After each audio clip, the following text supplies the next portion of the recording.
What is up, old AF gang? It's your boy Ricky, and I'm back like a Jewish man's foreskin. Now, every once in a while, a movie comes along and takes me completely by surprise. Kinda like that time I took off a Thai girl's underwear. I was at home the other week, pondering whether to have my fourth wank of the day or get out of bed and have some breakfast. Anyways, I started channel surfing and came across what I can only class as a masterpiece of a movie. I was late to the party with this one, but I watched it on streaming. Then as soon as the credits started rolling, I was pre-ordering the special edition Blu-ray set from Amazon. This 2021 movie named Boiling Point, not to be mistaken for the piss-poor pile of shit from the 90s starring Wesley Snipes, is set in an exclusive restaurant in London on the busiest night of the year.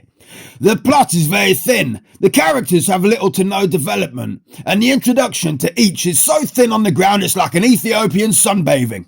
It sounds shit. It should be a film I turn my nose up at. It shouldn't work. The whole movie is set in a restaurant.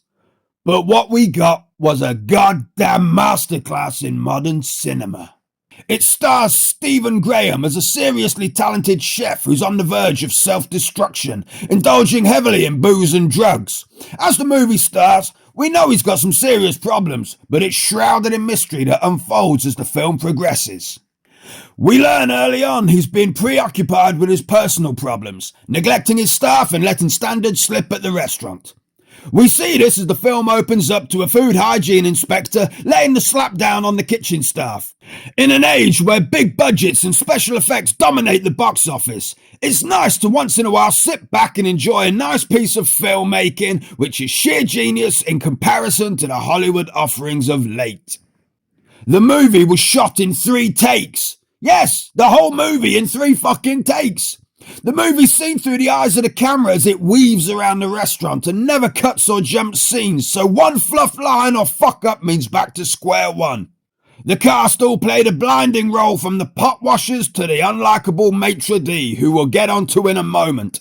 The tense gravity of the subject matter and the overall claustrophobic feel of the kitchen and the back of house really add to the gritty, sweaty, chaotic and sometimes downright depressing environment of a kitchen spearheaded by a chef on the edge in a swanky, high-class restaurant. Now, I'm no culinary expert, but the last time I spent any while delving into food preparation was when I found a jar of Hellmann's mayonnaise 2 years past its use-by date in my kitchen cupboard. So I took the lid off, left it on the windowsill in the scorching hot sun for 5 hours, put the lid back on and gave it to the local church as a raffle prize at their fete. But anyway, I digress. The cast in the kitchen all look exhausted and overworked, and the fact that they constantly roll the camera with no panning out or cuts means they probably are. The jumped-up maitre d', played by Alice Feetham, although easy on the eye, is a dislikable character who always seems to rub the rest of the restaurant staff up the wrong way. She's clearly out of her depth and was put charge by holding the reins by her rich father. It's almost applaudable when the head sous chef, played excellently by Vinette loses her shit and tears her a new arsehole in front of the entire restaurant. Another mention goes to Jason Fleming, who plays a celebrity chef and old boss and friend of Stephen Graham's character.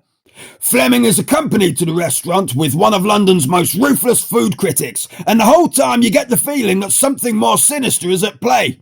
To sum this up in a nutshell, the movie was filmed on a budget of £820,000, which in today's movie-making circles is very humble.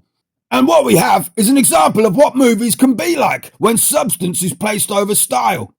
This is a fresh, innovative approach to filming and a credit to British filmmaking. This film scores a massive 9 out of 10 on the Richter scale and comes with a very strong recommendation. That's all I got time for this week, but as always, old AF gang, stay beautiful, stay lit, stay safe, but most importantly, stay smiling!